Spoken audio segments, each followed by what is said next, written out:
Hello and welcome back into another edition of Prime Sports World. What's up, Izzy? Welcome to the show, brother. Welcome into the show.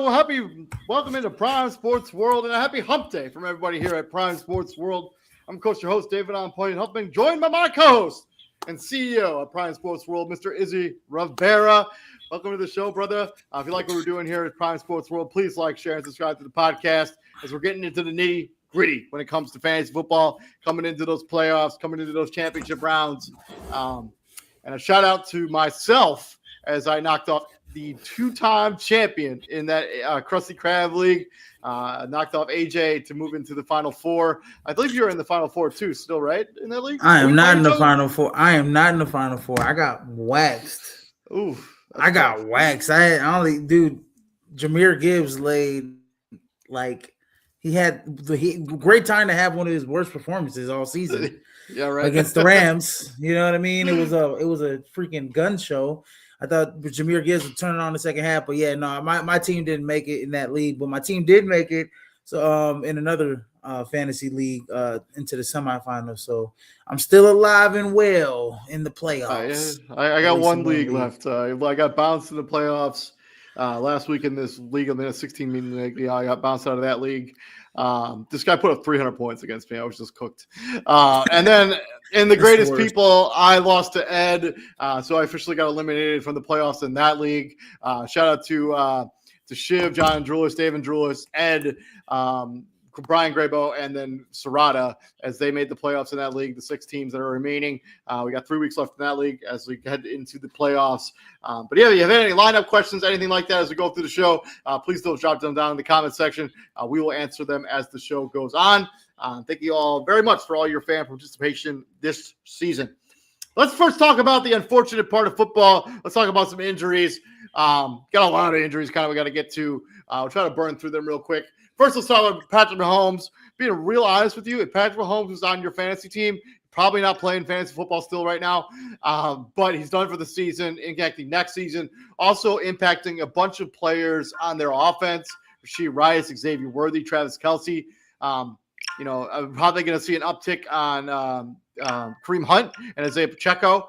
But if you're looking to replace him, if you are still playing, Gardner Minshew is the immediate starter for the Kansas City Chiefs. But we've seen Gardner Minshew play football in the past, and we saw him play a little bit against the Chargers and throw a terrible interception. So, I'd be very cautious about Gardner Minshew. If you're looking for some better options, I think Kirk Cousins is a really nice matchup this weekend. Playing him in that same game, Jacoby Brissett, J.J. McCarthy, who's shown me some things over the last couple weeks, and then Trevor Lawrence, if he's still available, has been on a heater the last 3 weeks or so. So Trevor Lawrence is somebody that you could potentially start if he's even available. I doubt it, but over into the Jacksonville Jaguars running game, Basil Tutin, week to week, dealing with an injury there. Expected to probably be back. It's a hand injury. It's going to require surgery. I imagine it's very similar to the Justin Herbert situation. But the running back, you need both those hands to hold the football. So you can't just put a glove on and be good to go. They're expecting him back for the playoffs. It doesn't help you in the play in fantasy. Laquan Allen is their backup on top of Travis Etienne. Uptick in production for him. But Laquan Allen, I don't know anything about him. I'm just being straight up honest with you. I just know he's the backup there. And then Devin Neal, not going to play next week. Was good for the New Orleans Saints in the games that he's been playing. He's week to week right now. Somebody to keep an eye on the status is Alvin Kamara, who could return from that MCL injury. Was on the IR. Why? Can return if you need. Alvin Kamara could return. Is he? Why? And then I'm acting like I'm that's some shit like I'm kind of getting my inner TJ going because he would say the same thing. Why? Yeah. Why would Alvin Kamara come back when their season is over with. Because NFL contracts aren't fully guaranteed, he's going to need to get that money. Well, no, I'm not questioning you, David. I'm not questioning you. You're just doing your job. Yeah. But I'm saying, like, if Alvin Kamara comes back, I'm like, why? Like, for what? If you bail your knee out, you're risking future earnings with another team. I agree with you on that, but I just had to put him on there just to put him on there. Audric Estime also is the immediate starting running back there for the New Orleans Saints, but that's to be real with you. Don't touch anyone in that running backfield. Devin Neal hasn't been that good anyways. Bam Knight. Just put Taysom Hill back there. Bam Knight expected to miss a bunch of weeks. Michael Carter is the guy that I would pick up if he's available in your league. Devontae Adams, hamstring injury, probably won't play on Thursday. You're looking at Tutu Atwell, Colby Parkinson, I don't think they need him. Yes, they do. They for sure need him. No, I don't think they need him. I don't think they need him against the Seahawks. And then a frustrating situation there in Chicago. Roma Dunze was ruled out in like the last possible second there in Chicago against the Cleveland Browns. He's probably not going to play this weekend against the Green Bay Packers. Neither is Luther Burden III. And we've seen what those two guys without those two guys did. DJ Moore gets an uptick in production. Olamide Zaccheaus should be a more focal point in the passing attack for the Chicago Bears. Also, those tight ends get a big-time boost in production there for the Chicago Bears. And then Christian Watson, the Packers are downplaying his injury, saying it's probably just a week-to-week thing, but he may not play against the Chicago Bears. I'm going to be real with you. I wouldn't touch anybody on the Green Bay Packers passing. They just don't pass the ball enough to any of these guys to warrant. It's a dice roll. You never know who's going to be the guy. Only guy I would say that's gonna get some more tick because he's like healthier is Jaden Reed. That's the only guy I would kind of put some eggs in the basket in. In terms of like the wide receiver room, you are right, David. There's not one number one wide receiver where it's like, oh, he's going to get 12 targets. It's too much of a crap. Jordan Love, Jordan Love spreads it out everywhere. So it's like, you never know what's going to happen with it. And Josh Jacobs has become more of a focal point in the passing attack as well. I mean, they're using the tight ends. I just don't trust any of those wide receivers. Now Christian Watson potentially won't play on Sunday.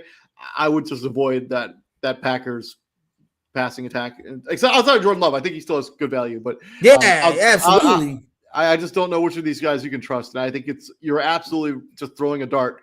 If you're Christian Watson was the only guy I thought had legitimate value, and now he's hurt.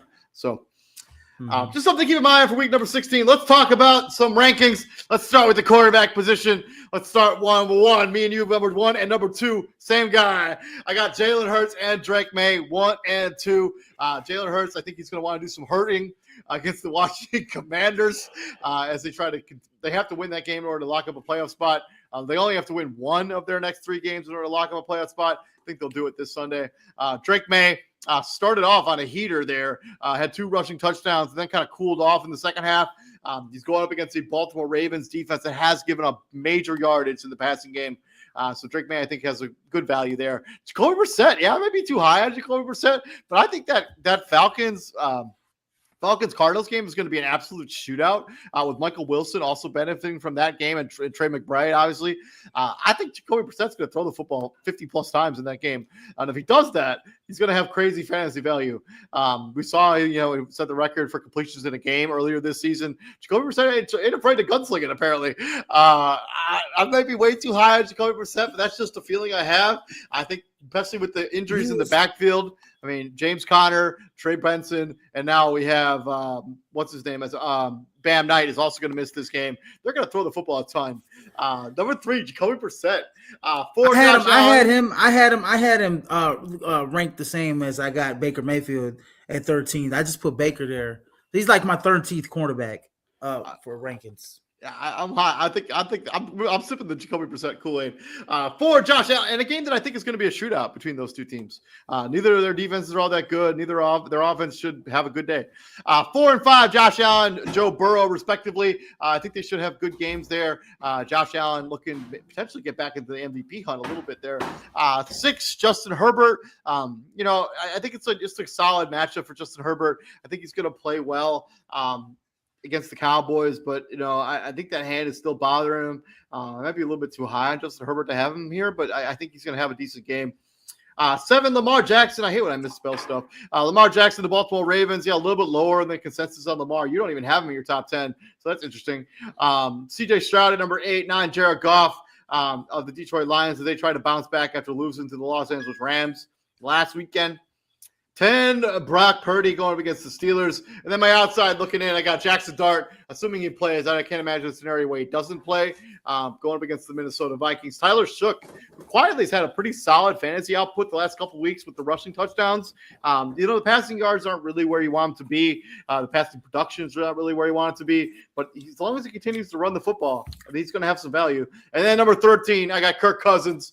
I just think that game, as I mentioned earlier, Falcons, Cardinals is going to be an absolute shootout. And he's also my sneaky and daily pick at 4,800. Yeah. So going back to Lamar Jackson, I just don't think Lamar's played well. Oh, no, he hasn't. And he's going against a pretty good defense in New England.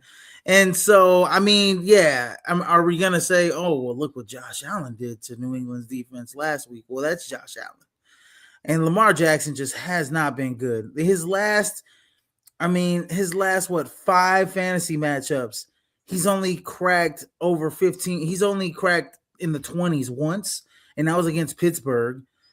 He's, against going back to week 9, 25 points against Miami, but against Minnesota, 16 points, against Cleveland, 6 points, New York Jets, 7 points, Cincinnati, 7 points. Last week against Cincinnati, another only 15 points. So, Lamar just hasn't been good this year. And I don't know if that's just the offense. I don't know if it's if he's he's not seeing the field well, but he's just not been reliable. And so he's definitely not in my top 10, but I still got him in the top 13. I'll say that. I got Jalen Hurts, Drake May right out the bat. They got great matchups. Drake May has been, he's going to get MVP votes this season. Matthew Stafford is pretty much running away with that thing. I think there's still if Josh Allen continues to play the way he's playing, I think he can get himself back in the conversation. But I think Matthew Stafford is going to lock up the MVP this weekend. Matthew Stafford, if he just balls out against Seattle, he's definitely locking it up this week. Joe Burrow, I'm high on Joe. I'm high on Joe Burrow because he's Joe Burrow, but I don't know how interested he is in playing anymore, either long term or just this season. I just think Joe Burrow is kind of checked out. And brother, you could have stayed just kind of on the sidelines, rehabbing and letting Joe Flacco kind of take the team over. But here we are. Joe Burrow's at number 3. Hopefully he can, do some things this week. That's a solid matchup against the Miami Dolphins. We saw what that offense, the defense looked like last weekend against those. Last week against Baltimore, 7 points. Depending on what league you're in, that was, and 7 points, and you get chewed out by your offensive lineman on the sideline. It just wasn't a good look for Joe Burrow last week against Baltimore. Number 4, Josh Allen. Yes, like David said, he's playing on the MVP level. That comeback win against New England was absolutely sensational. And he's just been on another level. And I think he's got a little bit more of a pep in his step. Oh, he'll have a little bit more of a pep in his step now that he knows that the boogeyman is not there in the playoffs anymore to stop him.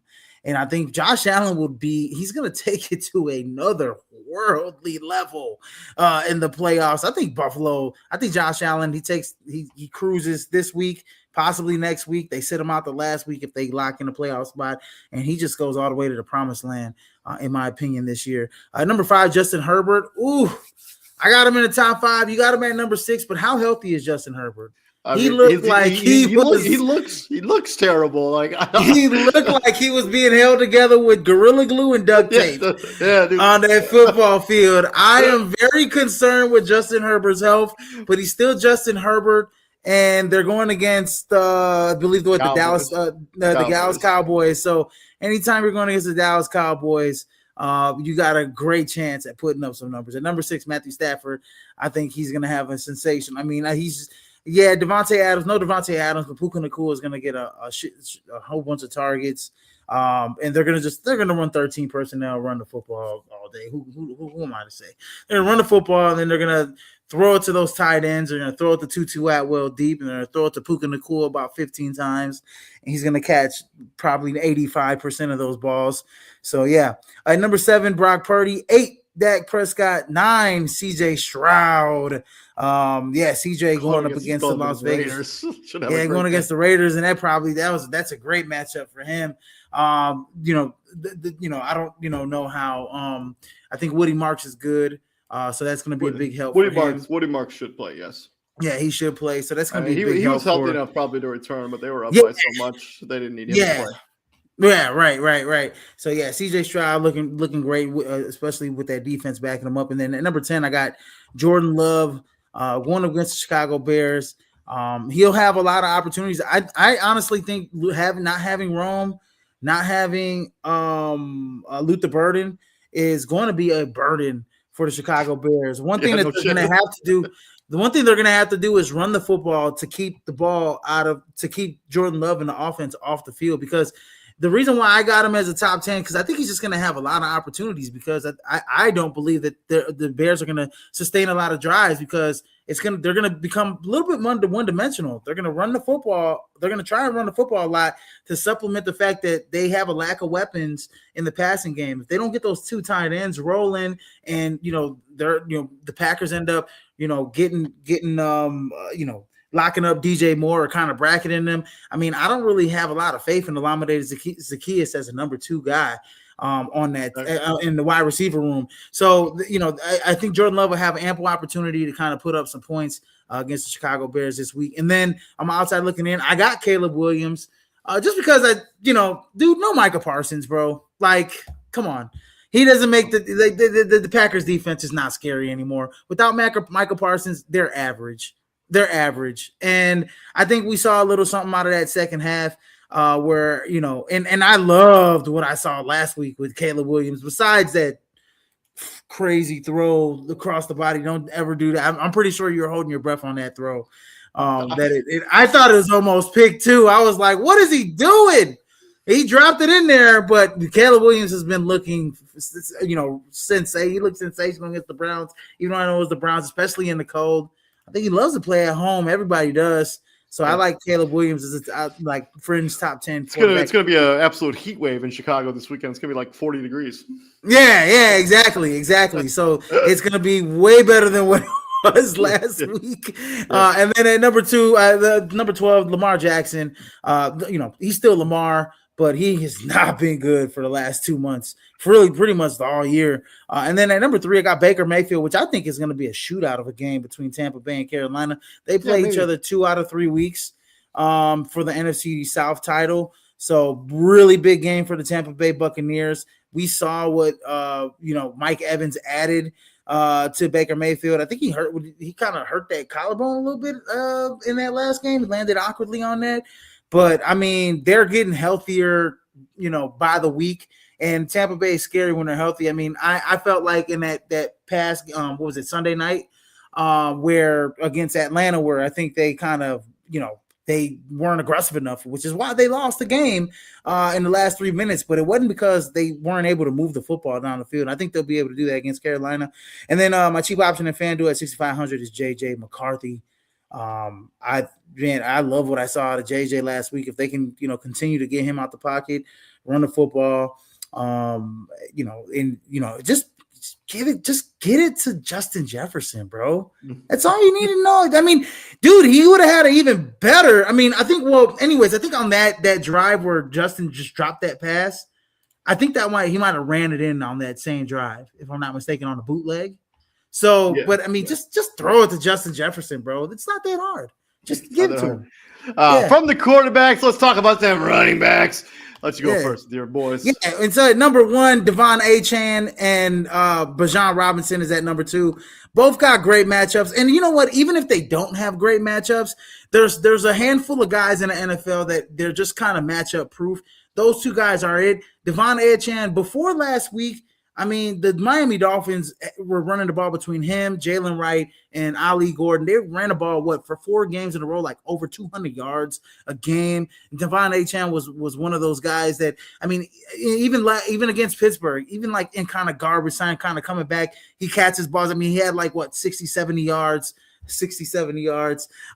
receiving against Pittsburgh or close to it, along with some running. He was running the football pretty well in the first half. I expect him to have a nice a big game against Cincinnati, who I think that team is pretty much checked out. Number 2, Bijan Robinson, like I said, he's another one. But the matchup against Arizona, I expect him to have big numbers as well, catching the football, running the football. I mean, he's probably the most elusive back in the NFL. And number 3, Saquon Barkley with a big matchup against Washington. I like that matchup. I think he's going to put up some really good, really high numbers against them. At number 4, Christian McCaffrey, like I said, matchup proof, right? Going up against the Indianapolis, stingy Indianapolis Colts defense. And Indianapolis, they are going to be super fired up this at home, and they're on desperation, right? Yeah. They need to win this ball game against San Francisco, so I expect them to try and bottle up Christian McCaffrey, which pretty much puts him. But trying to bottle him up is we were previewing this show yesterday. Do you know the last time the San Francisco 49ers beat the Indianapolis Colts? What year it was? Oh, I do not know. Enlighten me. 2001. What? Yeah. Are you serious? 24 years? Yeah, they have lost. Holy smokes. I think they've lost 5 or 6 matchups in a row. And the last time that the San Francisco 49ers beat the Indianapolis Colts, the RCA Dome was still where the Colts called home. Well, that makes sense because Peyton Manning was like, that was Peyton Manning's prime. I mean, it makes sense. And I mean, you got to think about the San Francisco 49ers quarterbacks like Jeff Garcia. Jeff Garcia is the last one. He's the last one to beat the Indianapolis Colts. His last one, yeah. So anyway, sorry, go ahead. Anyways, yeah, and then at number 5, Jonathan Taylor in that same matchup. And then at number 6, I don't know about you, but I'm kind of high on Travion Henderson from New England. Yeah. Man, that kid is that run that he had against Buffalo was amazing. And he's got that firecracker, that lightning in a bottle kind of playmaking ability. He's just a touchdown machine. So I like Travion Henderson at number 6. And if we were to look at his stats in terms of touchdowns in the last few weeks, rushing touchdowns, he's got 6 rushing touchdowns in the last 6 weeks. That goes for, at least 6 touchdowns. On top of that, he's got rushing touchdowns where he's like taking it to the house from the distance. So he's got 2 rushing touchdowns in week 10, 2 rushing touchdowns in week 11, and 2 rushing touchdowns last week. If you combine the last 6 weeks together, that's a touchdown a game on average. So I expect him against Baltimore to get some pay dirt. And then at number 7, Jahmyr Gibbs. Man, hopefully he, bounces back against Pittsburgh. They're another stingy defense. But they're going to need him if they're going to be successful. And, especially in the second half, I felt like they just weren't able to get that running game going at all. At number 8, Travis Etienne. Really impressive. A quiet man. Nobody's really talking about Travis Etienne, but he's having an impressive season this year. Real quiet, impressive season. The Jacksonville Jaguars as a whole, quiet, impressive season. Nobody's talking about them as a championship contender. They're virtually, I don't think how many teams beaten them at home this year?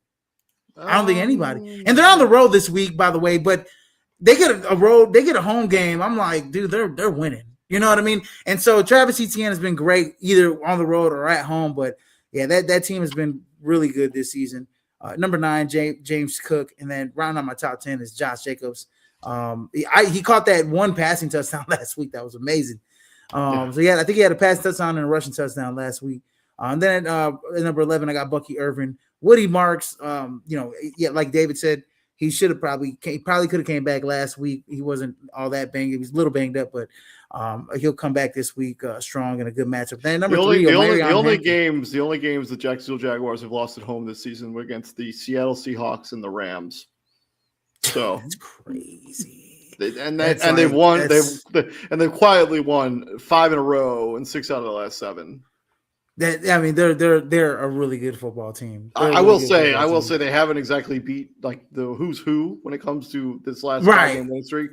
Like they beat down the Chargers, they beat the Cardinals and the Titans and the Jets, and then they beat the Colts on the game where Daniel Jones got hurt. So and I mean Travis Etienne has been solid. I mean, you look at him from week 9 on. He's been the 10th highest running back in fantasy this season. So. Week 9 on, he's been amazing. 2 back-to-back 20-point performances. New York, albeit it's against the Jets, and then Indy's a decent squad, but he's been tearing it up this year. And then Omarion Hampton going up against Dallas.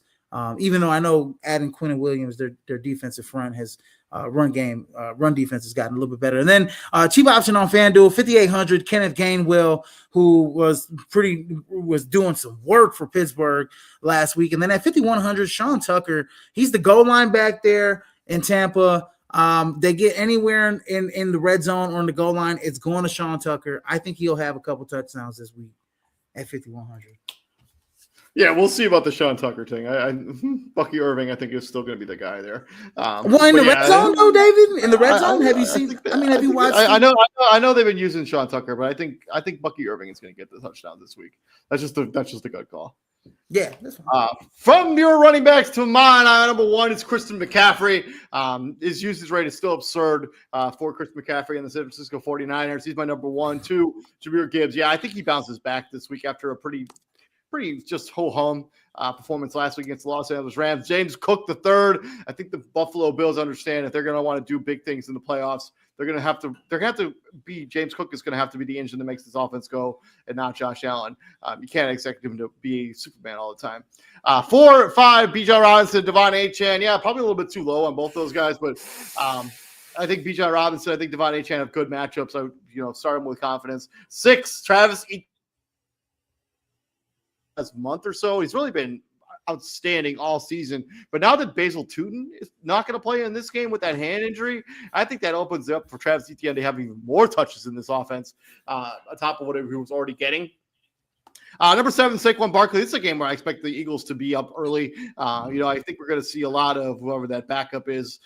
His name is totally escaping me right now, but I think Saquon Barkley is still going to get Tyler. Oh, yeah, you said the backup. Tank? No. Oh, Tank Bigsby. Yes, thank you. Tank Bigsby? Yeah. Yeah. So Saquon Barkley should have I think he breaks one in this game. I think he has a long touchdown in this game as well. And then Woody Marks for the Houston Texans. That's a good matchup going against the Las Vegas Raiders. Look for him to get into the end zone. You also have Will Shipley as well. My bad too. In Philly. Yeah. Number 9, Jonathan Taylor. Yeah, a little bit lower on Jonathan Taylor than you are, and then consensus. That San Francisco 49ers defense is tough. He wasn't that good last week against Seattle. Going up against another tough defense. And I think if you're the Colts, I think if you're a defense, you're going to load up the box and force Phillip Rivers to see if he can beat you with his arm. I think the jury's still out if he can still do that. He was fine in that game against Seattle, but he doesn't have the arm strength anymore, David. No, he doesn't for have sure. it. No, for sure. He doesn't have the arm strength. That's why he was only averaging like 5-6 yards a throw. Yeah. A completion. Yeah. And then number 10, I got Chase Brown in that same game as Devon Achane. I think that's going to be a shootout between the Cincinnati Bengals and the Miami Dolphins. Chase Brown should have a good game there. Then my outside looking, I got Tyrod Tracy Jr. And man, Tyrod Tracy Jr. I was at work on Sunday, and I made the last second decision to bench Christian Watson and start Tyrod Tracy against AJ. And because of that decision, I beat him. If I had left Christian Watson in my lineup, AJ would be moving on, and he would have bounced me out of the playoffs. But Tyrod Tracy Jr. started him in AJ's league, moving on into the playoffs because of Tyrod Tracy. I've been high on him all freaking season. It's good to see him get 2 touchdowns. He's a really good running back. He's a really good pass catching running back. Tyrod Tracy, I think, is a good football player. Can I say something, David? Yeah, go for it. Hey, just say, look, you winning a playoff game in that league is a very big accomplishment for fantasy players. Let me tell you something, guys. That league is very difficult to win in because of 14 guys, 14 teams. 14 teams, yeah. And it's very scarce when you have to really hit the waiver wire. You have to really know your fantasy football to win a championship in that league. That is a highly difficult league to win in. And for you to win a playoff game matchup against AJ, who's a pretty good, knowledgeable fantasy football player, that's an accomplishment in your fantasy football career. Just saying. Thank you. Yeah.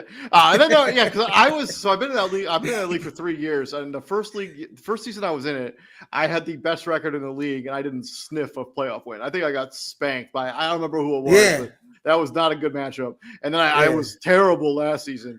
So it's good to bounce back there. And then Travion Henderson, number 2 there. I mean, he just seems to break one every single week. I think you're going to rely on Travion Henderson. If you got him, you probably drafted him pretty late. He's been one of your fantasy MVPs. And then Bucky Irving. I think they're going to increase his usage rate every single week that he gets healthier. I think Tampa Bay also knows that Bucky Irving is kind of going to be the key there for that offense to really get going. And then my sneaky and daily, I got Alvin Kamara at 5,500. Got an asterisk on him right there. If he doesn't play, obviously don't start him.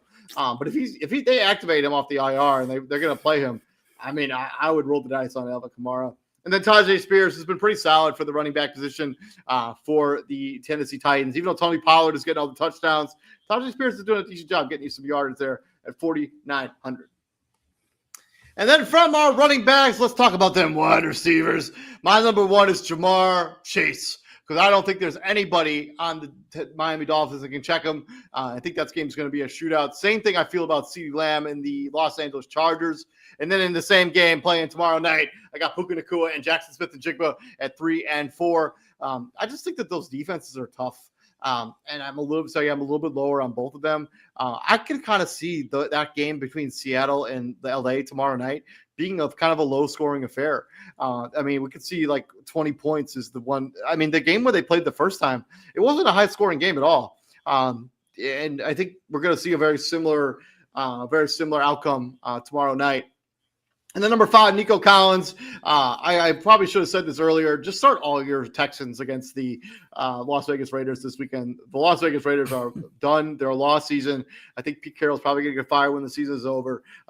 Start all your Texans this weekend. 6, A.J. Brown. He's had 4 games in a row, pretty solid production going up against a pretty easy matchup there in the Commanders. Jalen Waddle, number 7. Didn't play particularly well against the Steelers. Look for him to bounce back against a bad defense in Cincinnati. 8, Chris Olave, who's quietly having a really nice fantasy season. Whether the quarterback be Spencer Rattler or Tyler Shook, he's been really solid. And Amon-Ra St. Brown all the way there at number 9. It's one of those things where I think they're going to want to get the running game going. And it's not the best matchup in the world for Detroit as they go up against, sorry, I just lost it. I'm trying to remember where they're playing now. Sorry, hold on. Detroit. Going up against the Steelers. Joey Porter Jr., I think he's probably going to try to check Amon-Ra St. Brown, the Sun God, for majority of the game. So a little bit lower on the – and I do think it's possible TJ Watt also returns for the Pittsburgh Steelers in this matchup. I'd just be – you obviously if you have Amon-Ra St. Brown, you're not benching him for anybody else. But I would be cautious about his value this weekend. And then number 10, I got Michael Wilson, who's just been on an absolute tear. He didn't have a great game last weekend, but nobody did in that offense. But he's been on an absolute tear ever since Maserati Marv has been out of the lineup. I mean, 10-plus catches a week for Michael Wilson. He's been awesome for the Arizona Cardinals. And then outside looking in, I got your guy, Wan'Dale Robinson, at number 1 there. DK Metcalf, and then Mike Evans going up against the Carolina Panthers. I think that's going to be a good game for them here. And then my sneaky and daily is Jalen McMillan. If you remember last season, down the stretch last season, Jalen McMillan may have won many people their fantasy championships because he was incredible for the Tampa Bay Buccaneers. He finally came back from that neck injury. He got a couple passes in that game against the Atlanta Falcons. He has more time now to practice, get their rapport with Baker Mayfield out that injury. I think he's due for a big, big game against the Carolina Panthers. Jalen McMillan, keep an eye on his status for this weekend. And then MVS, 3,000 for the Pittsburgh Steelers. Obviously, the report is there with Aaron Rodgers given their time back in Green Bay. And Detroit, the secondary there is not exactly a stout unit. 3,000 for MVS, I think is pretty good value over there on DraftKings. Absolutely, man. I mean, look, man, I think MVS, you said MVS, right? Marquez Valdez-Scantling.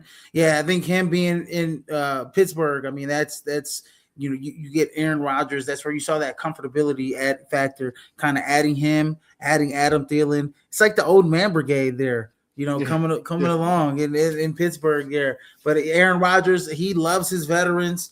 Loves to only play with the veteran guys. Doesn't really like the younger guys as much. And so you start to see him that comfortability factor. And you saw him pick Miami apart, which isn't that big of a feat. But anyways, number 1, Puka Nacua. Number 2, Jackson Smith and Jigba. Both of those guys going up against each other. Both of those guys, Jackson Smith and Jigba kind of took a little bit of I was thankful he didn't go crazy last week. I was playing against them, and I was like, please don't go off. Please don't go off. And he had a modest performance last 113 week. yards. He just didn't get into the end zone. Yeah, just didn't get into the end zone. Yeah, that's all I care. I was like, a modest performance is meaning that he doesn't score multiple touchdowns.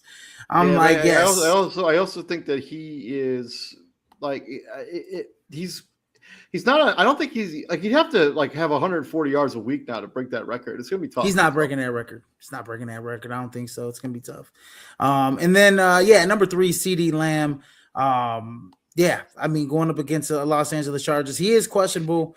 He's got a little bit of it on his side. He should play though. And then Amon-Ra St. Brown, who had a fantastic fantasy football game.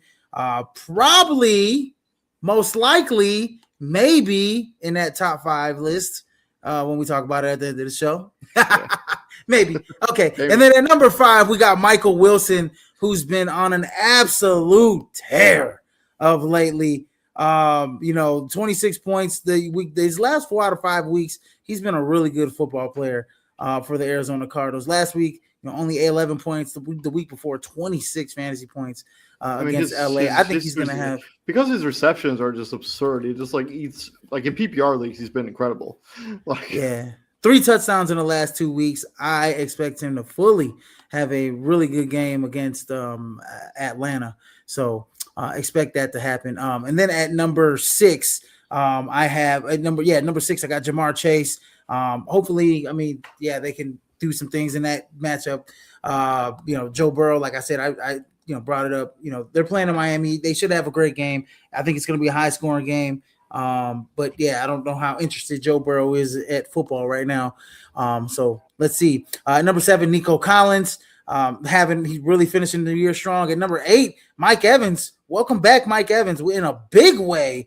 Mike Evans, man, he had a really amazing fantasy performance with 132 yards. Just didn't get a touchdown. Had 13 fantasy points against Atlanta. But in PPR, he had 19.2 fantasy. In PPR, had 19 points. Yeah, that's standard league. And so against Carolina, I think he's gonna have a monstrous game. Continue to go. They got to finish the season strong, man. They got to win against Atlanta both games to be able to win that NFC South title. So I think they're both deadlocked, right? They have absolutely the same exact records. So it's going to really come down to these last 3 weeks. Yeah, if they split, David, what's the tiebreaker? Did you guys go over that yesterday? I don't know what I didn't. We didn't. I don't know what it is off the top of my head. Oh, okay. But anyways, Mike Evans, doesn't matter here. Mike Evans is going to have a big game against Carolina. And then at number 9, I got A.J. Brown, who's coming on strong as well. He's had the last 3 weeks, David, he's been pretty damn good for Philadelphia. Yeah. He can't do no complaining. Actually, the last 4 weeks, he's been pretty damn good. So for a month, he can't complain. He's been, they got off the snide last week. He's been getting the football. So he can't complain. He can't be down on the bench on the sideline. But A.J. Brown is hell of a matchup against Washington. And then at number 10, I got DK Metcalf, who that touchdown play was just absolutely insane. Where he just ragdoll guys on the way into the end zone. DK Metcalf, going up against Detroit, whose secondary has just not been great. Defense hasn't been good at all, in my opinion. They've gotten weaker as the season has gone along. And then my outside looking in, I got Wan'Dale Robinson, who's just, I think honestly, I'll say this: Wan'Dale Robinson is getting a lot of targets, and Jackson Dart is finding them, and he's the number 1 target for Jackson Dart. And going up against Minnesota, I think that should be a solid matchup for him. put up some points. Circling back, so real quick, the Tampa Bay Carolina. So if they were to split, they would be tied in their division. So it would go to conference record, which Tampa Bay, so they were split. Tampa Bay would be 6-6 in the conference. Carolina would be 6-5. Plus, they have a matchup with Seattle in between. And if let's say they were to win that one, they would be 6-6. I think, 6-6. So their conference record, and their division record would be exactly the same. I don't know what the tiebreaker would be after that point. That's incredible. Like it would go to it would go to common opponent, I think, and they would go to record off that. But I don't know what their common opponents are. So that would be an interesting scenario right there. That would be an interesting scenario. And then George Pickens, I'm outside looking in, and Cortland Sutton, who had over 100 yards last week against Green Bay and a touchdown. I think he had 1 or 2 touchdowns last week. Dave, I can't remember. But anyways, Cortland Sutton. He had 1 touchdown, 113 yards against Green Bay.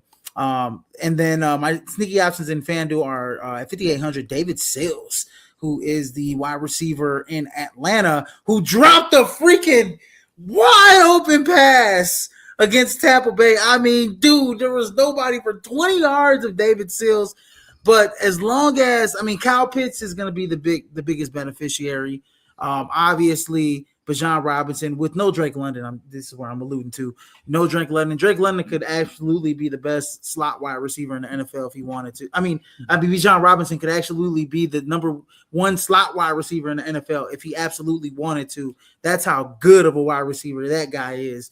But David Sills should be a beneficiary, especially in the wide receiver room. Kirk Cousins was looking to him last week. And then 4,900, Isaiah Bond. If you're trying to hit lightning in the bottle, he caught those 2 big long passes against Chicago. It's, if you're looking for something over the top, and he seems to have a rapport on the deep game for Isaiah Bond. Him and Shedeur Sanders seem to have a pretty good rapport. So, and he looked for him the week before too. They just didn't connect. Yeah. So we'll see. And he caught a long pass from him his first start too. So I think there's definitely chemistry between those 2 guys. Something there. There's something there for sure. Moving on from the wide receivers, let's talk about them bulkier pass catchers, tight ends. Go ahead. Tight end number 1 this week is Trey McBride, and that's a good matchup this week with Arizona.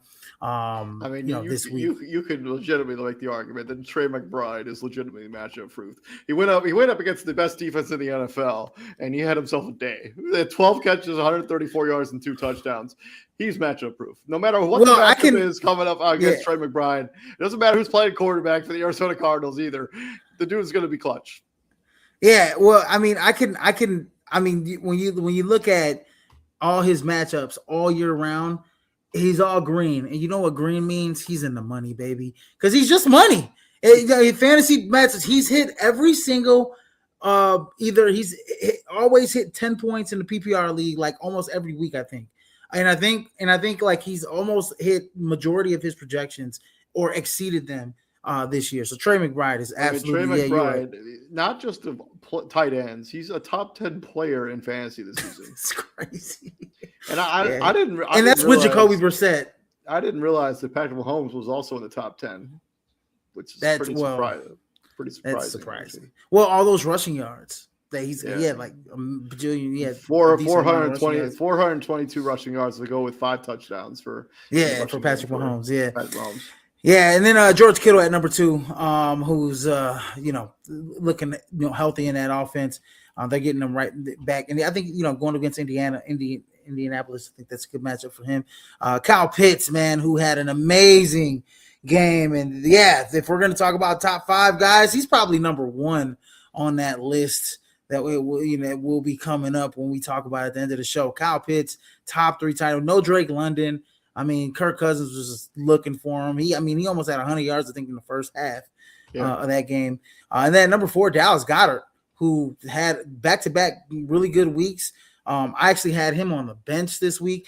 You know what's crazy? We got Brock Bowers and Dallas Goedert, both in my top 5. And guess what? I have the luxury of having both of them on a number one fantasy team in a league in my leagues in the playoffs that I'm still in. So I'm starting both of them. I sat Dallas Goedert for Wan'Dale Robinson. It was only like a 7 or 8 point difference. Still could have been a really big difference if it was a tight game, but I'm starting Dallas Goedert against Washington. He's a must start this week. At number 6, Harold Fannin. I mean, dude,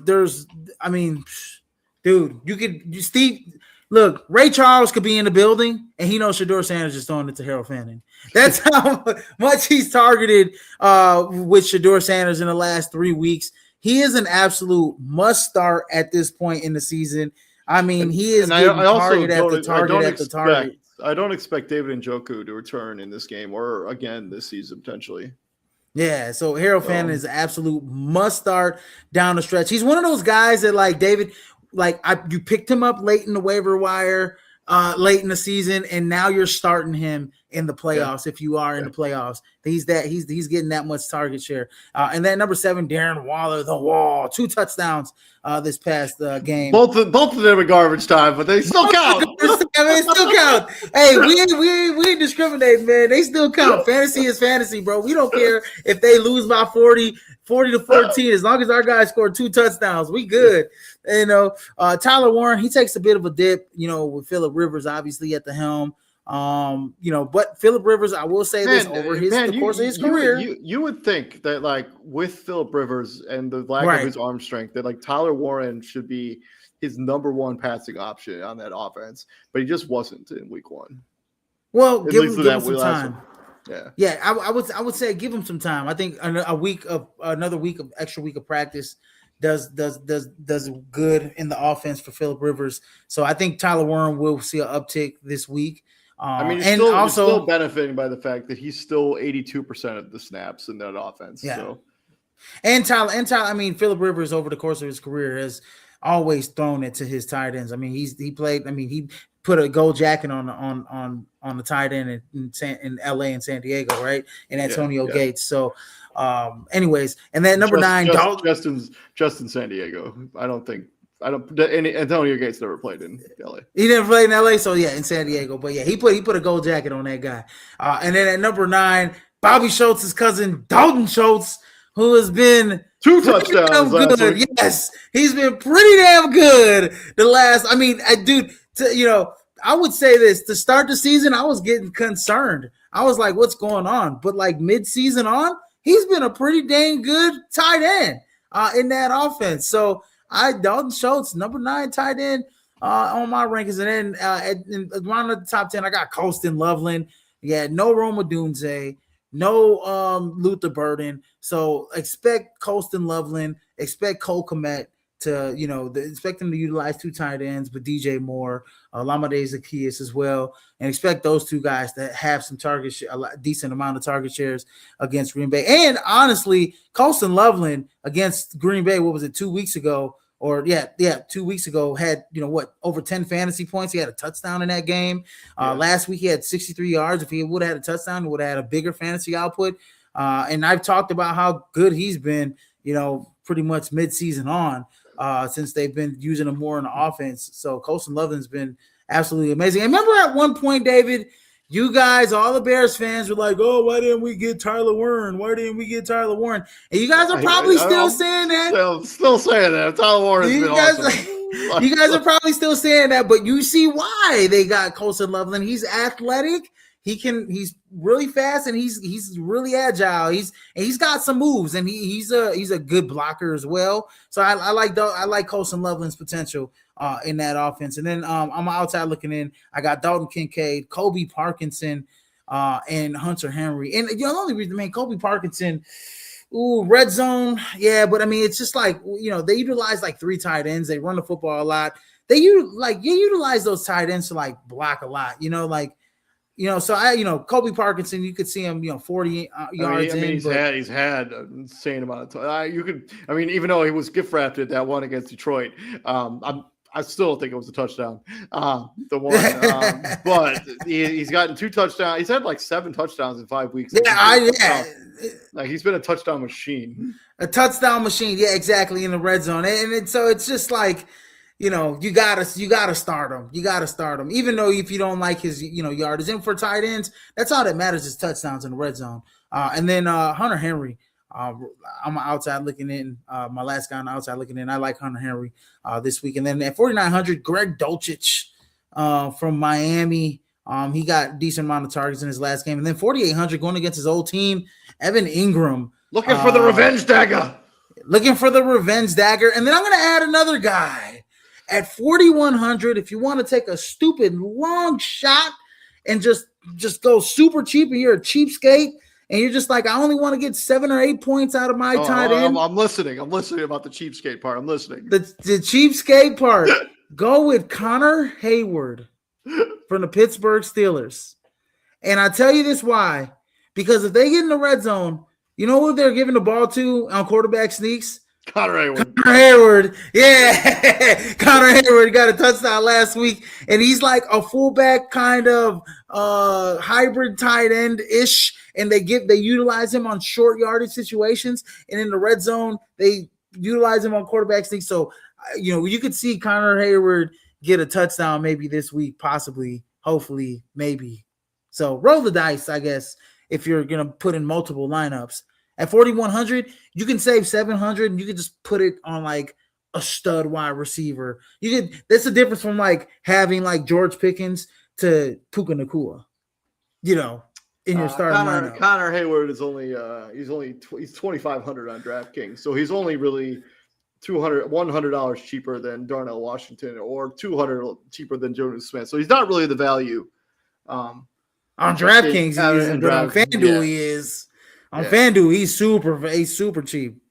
Super cheap. Moving on from there, let's talk about my tight ends. I just realized, Travis Kelce ranked at all, which is no, I don't. It's very interesting. No, I don't. I know he hasn't been good in like 3 weeks. It's on purpose. That was on purpose. Yeah, Trey McBride is absolutely matchup proof. 10th best player in fantasy so far this season. Number 1 tight end. Kyle Pitts Sr. Him and Kirk Cousins just to build something there. They have good rapport. He had his monster game last weekend. Talk about it here in a little bit, but I think he continues to ride this momentum. Harold Fanning Jr. at number 3, and this may be a first time on this show. I'm higher on Harold Fanning Jr. than you are, which does not happen very often here at Prime Sports World. But I think ever since David Njoku went out, ever since Shedeur Sanders got the starting position, he's been thrown into Harold Fanning Jr. The target share has just been absurd. For Colby Parkinson, he's just had a bit of touchdown machine. 5 touchdowns in 7 weeks. All he does is score touchdowns. I would be rolling with Colby Parkinson if I got him. George Kittle at number 5. Going up against the Indianapolis Colts on Monday Night Football. Number 6, Dallas Goedert.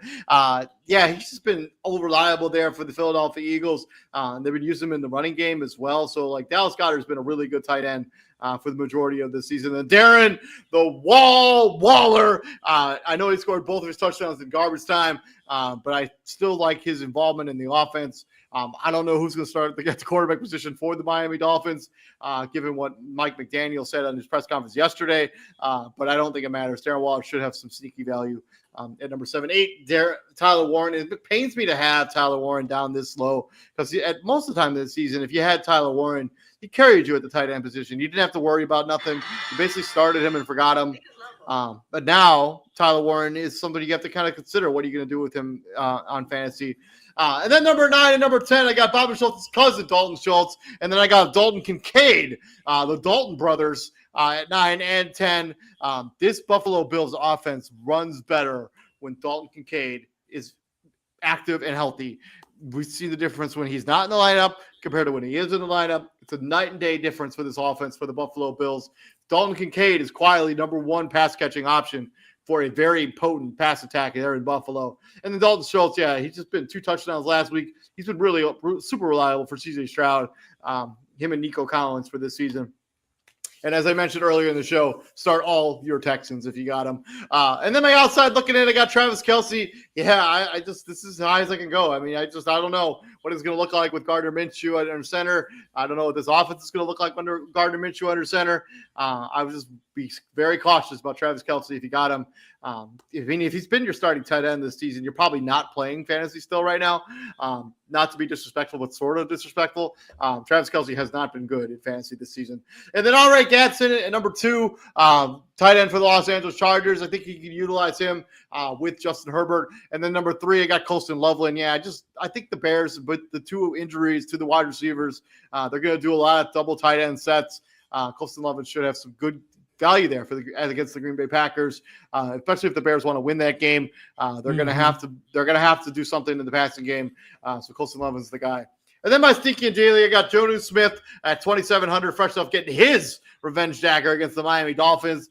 Decent matchup there against the Detroit Lions with the defense is all sorts of banged up. And then Josh Oliver at 2,700 was pretty quiet last week against the Dallas Cowboys, but the week before that, he had a breakout fantasy day. Coming back, a pretty good matchup for the Minnesota Vikings as they are playing. Hold on, I do not have that right now. Oh, the Minnesota, Giants. the Giants. Yeah. The Giants. I like that matchup for Josh Oliver and the Minnesota Vikings. We kind of saw what the Commanders did to this defense last week. I think we're going to see something similar this week. From the offensive side of the ball to the other side of the football, let's talk about defense. Number 1, I got the Houston Texans, and I gotta be honest with you, this is not an easy week to rank defenses. No. I found myself kind of struggling with it a little bit. The only two defenses that I was really super high on were the Houston Texans and the Philadelphia Eagles. I think those are really good matchups going up against the Raiders and then the Commanders, respectively. Well, the Bills too. I mean, about the Bills. I mean, the Browns. I mean, I think because we saw this Buffalo Bills team give up points. I know that they were a turnover machine against the Chicago Bears, but that's just been kind of the way the Bears have played this season. I think that game's going to be higher scoring than people think. I think that's going to be a 20-25 game. Like I think that's going to be I think it's going to be high scoring. I don't necessarily love they're on here. We'll get to them, but. I think I like the Denver Broncos defense a little bit more. I think, Trevor Lawrence, I know he's been playing pretty well. But as I mentioned earlier, he hasn't really played a lot of elite defenses. So this is going to be the first real test of like the new look Jaguars, what they look like over the last couple of weeks. Denver, still that stout defense, still that pass rush, still got PS2. The New Orleans Saints going up against the New York Jets and Brody Cook. Even though I don't necessarily love the Saints defense, I don't necessarily trust that offense for the New York Jets. And then the Dallas Cowboys going over against the Justin Herbert and the Los Angeles Chargers. That offense just does not look the same since he got injured. Kudos for him for being able to gut it out, but the offense just hasn't been clicking since he got hurt. And then I got the 49ers. So I guess I don't even have the Bills on my outside looking. I thought I did, but I forgot. I got the San Francisco 49ers going up against old man Phillip Rivers, the Kansas City Chiefs going up against the Tennessee Titans, even though I could see a scenario where the Tennessee Titans win that game, but I still think it's going to be pretty low scoring. And then I got the Rams and the Seahawks here. I kind of cheated a little bit. I couldn't really pick which one of these two teams I think is the better matchup. Right. I think both of these defenses have sneaky top 8 or so value. I think that game is going to be low scoring tomorrow because both these teams know each other so well. Rams and Seahawks tie in there at number 3. And then my sneaky and daily, I got the Minnesota Vikings going up against the Giants, and then a Brian Flores-led defense. And then I got the Titans at 2,500. Gardner Minshew has not been a good starting quarterback ever since he was in Jacksonville. He was terrible in Las Vegas last season. Him now starting for the Kansas City Chiefs with a terrible offensive line. I think it's going to be tough sledding for that offense. I think the Titans have sneaky value at 2,500. So no Minshew mania, huh? I don't think so. No. I mean, you saw that pick he threw at the end of the. I know he didn't have a week of practice. He probably didn't play much, but like that was a terrible decision. It was not a good throw at all. Yeah, number 1, the Texans and the Bills. I think David left the Bills out. I'm gonna give him some flowers. Texas, Bills, Eagles. I think are really locks in my opinion. I think the Bills are going. I mean, that Cleveland Browns offense. I mean, unless they're gonna run the football with Quinshon Judkins, if they can't get the running game going, I mean, that offensive line. They've had like 9 or 10 different starting offensive line combinations. They are just banged up across the front. They don't give Shador any type of time to throw the football. I mean, he's literally getting it and he's getting hit. If they're not running the football and getting those quick short throws going, it could be a long day against Buffalo. But they got to play it right. So, but I like Buffalo to turn Shador over at least a couple times. And not because Shador is not like bad or anything, but we saw like Jerry Jeudy, like he put it in the breast basket and Jerry Jeudy just let Jalen Johnson rip it out. And then, obviously the one other pick he threw was just a great individual effort by the linebacker. And also, Shador's still learning, right? He's still learning how to process defense. You saw what the Chicago Bears did, and David brought it up. Chicago Bears are like one of the league. I think they lead the league in turnovers, and turnover differential. So so like they really disguise a lot of things well. And one thing that Shador has to kind of process is like learning the zone coverages and learning how guys are disguising and playing him. So Chicago did a great at that, and I think the Buffalo Bills will kind of mimic that a little bit. And then I got the Chiefs this week going up against Tennessee. One thing I will say, man, the Chiefs are still a really good defense, right? Steve Spagnuolo, that defense is really good still. The offense isn't going to be worth a damn, but the defense is going to put up some points, I think, this week. Yeah, so, I mean, that might be the most uninteresting football game to watch on TV, like this weekend. Oh yeah, the Kansas City's out the playoffs, and Titans Chiefs like is not going to be must see television for sure. Yeah, Kansas City's out the playoffs, and we'll see how those guys come up to play. I mean, they're still professionals at the end of the day. And then I talked about the Eagles. Good matchup against the Washington Commanders. I think Marcus Mariota will probably be playing 100%. Jay Daniels has been shut down for the remainder of the season, so it will be Marcus Mariota show for the final 3 weeks of the season. Give me the Eagles. Give me the Eagles, the top 4. And then I like the Rams as a top 5 defense. I honestly, in my opinion, I think the Seattle Seahawks are going to have a tough go against the LA Rams this week. Charles Cross has been ruled out as of today. He's the starting left tackle or right tackle, one of the two. So they will not have their best offensive lineman on the field for this game. A must-win game for Seattle. Yeah, so I think LA is going to get after it, against the Seattle Seahawks, and I mean that bodes well, for the pass rushers on the Rams, right? Not having their best left tackle on the other side, right? And then my outside looking in, I got the New Orleans Saints, great matchup against the New York Jets.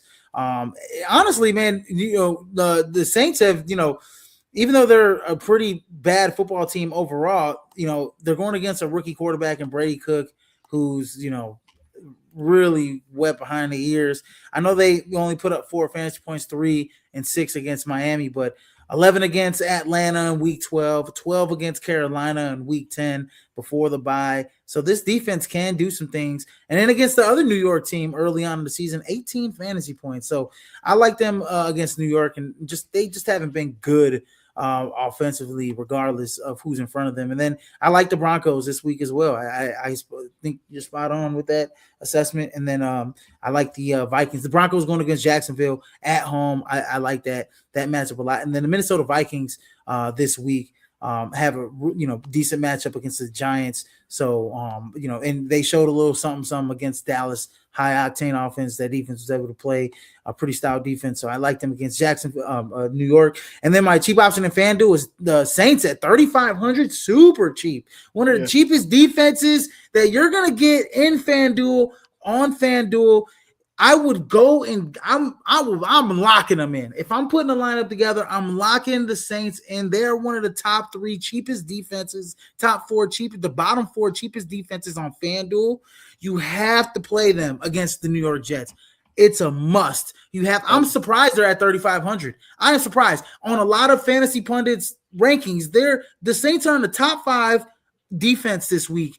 I mean, I picked up the Saints. David, I picked up the Saints in a fantasy football matchup, and I'm starting them. On DraftKings, the Saints are the 3rd most expensive defense. That is incredible. Incredible. How is 3,400 for the Saints, which is really expensive on DraftKings. That's crazy. So yeah, FanDuel, I'm riding with the Saints. I mean, it sounds like you'll have a better time at maybe getting a super good lineup this week if you go and go play FanDuel this week. You get the Saints and you maybe get a cheaper tight end. So roll with that as you may. Before we get up out of here, as we give you our fantasy football rankings for week number 16, let's talk about week number 15 a little bit more. Can you name the number one scorer in fantasy for week number 16? Kyle Pitts. Kyle Pitts was the number one scorer in fantasy at the tight end position. In fact, he had the third highest scoring game for the tight end across any season of any time. Third highest of all time for Kyle Pitts, 45.6 fantasy points. Do you know who the other four guys were in the top five? Amon-Ra St. Brown has to be one of them. Amon-Ra St. Brown comes in at number 3 with 41.4 fantasy points, 13 catches, 164 yards, and 2 tutties. Okay. At number 3, let me look at my list of players. Amon-Ra St. Brown was number 3. Okay, he was number 3. Okay, so at number 2, I'm gonna go with is it maybe it's probably who was another guy that had 2 touchdowns? Is Dallas Goedert in there? Dallas Goedert is number 15. No, 15. Okay. All right. 25 fantasy points. All right, let me go Puka Nacua. Puka Nacua finds himself on the outside looking in at 27.9 fantasy points. Good for number 10, I think. 10. Not even I'm like, let me say Josh Allen. No, not Josh Allen. About Drake May. Drake May was number. It's not Drake May. He was number. Maybe Travion Henderson. Travion Henderson at number 6. Oh my at gosh! 30.1 fantasy points. I'm dying here. I don't know where Drake May is actually. Man. What about Bijan Robinson? No, Bijan Robinson number 7. 29.5 fantasy points. Okay, I give up. In the top 5, there's a quarterback, there's a tight end, and there are 2 running backs. Quarterback, tight end, and 2 running backs. Okay, you said quarterback. Matthew Stafford. Matthew Stafford is not the answer. He is Damn. not in the top 10. Jared Goff? Jared Goff? Also not Jared Goff. God, bro, I would have thought because that was a high scoring game. Shitskis. The number 2 is Sunshine himself, Trevor Lawrence, with 44.3 fantasy points. He threw for 5 touchdowns, and he rushed for another. Travis Etienne, who you just mentioned, was number 4 with 31.5 fantasy points. He had 3 receiving touchdowns in this game. And then can you name number 3 and number 5? It's a tight end. Well, you said number 3 was Amon-Ra, right? Yeah. My bad. Yeah. You said number 3 was Amon-Ra. Number 1 was Kyle Pitts, and then you said the 2 was guy, Trevor right? Lawrence. 2 was Trevor Lawrence. So you need the 4th guy. My bad. It's a tight end. The 4th guy, is it? It's not. It's Darren Waller. It is not Darren Waller. No, not Darren Waller. Is Trey McBride? 12 catches for 134 yards and 2 touchdowns. Good for 37.4 fantasy points. And my bad, I thought James Cook was in the top 5. He's number 6, actually. James Cook had 31.1 fantasy points with 2 rushing touchdowns and a receiving touchdown in that game. But talking about week number 16, who will be the number 1 scorer in fantasy when it's all said and done? Number 1 scorer in fantasy. I'm going to go with Devon Achane against Cincinnati this week. I'm going to go Jalen Hurts of the Philadelphia Eagles against the Washington Commanders. I think he gets a couple rushing touchdowns. I think he throws for a couple touchdowns. I think he has a monster game against his division rival in the Washington Commanders. But yeah, thank you very much for joining us. Hopefully you've been riding with us all of fantasy football season, as we're just 3 weeks left. And then we'll kind of talk about some off-season fantasy football stuff with our awards show and all that good stuff. But yeah, I've been David Huffman right there, Izzy Rivera. And Izzy, what do we do here at the Prime, my friend? We bring the heat, ladies and gentlemen. And I know I was talking a lot of smack to these guys about their favorite wrestler, so I'll give them an ode. Let's go. To John Cena. Good luck in retirement, buddy. I know you'll make a lot of movies. John Cena, you can't see me, baby. 100%. So yeah, please like, share, and subscribe to the podcast. We'll be back here next week, breaking down week number 16, and then we're going to give you our rankings week number 17. You don't want to miss any of that content. See you all later. Peace out, brother. Peace out, guys.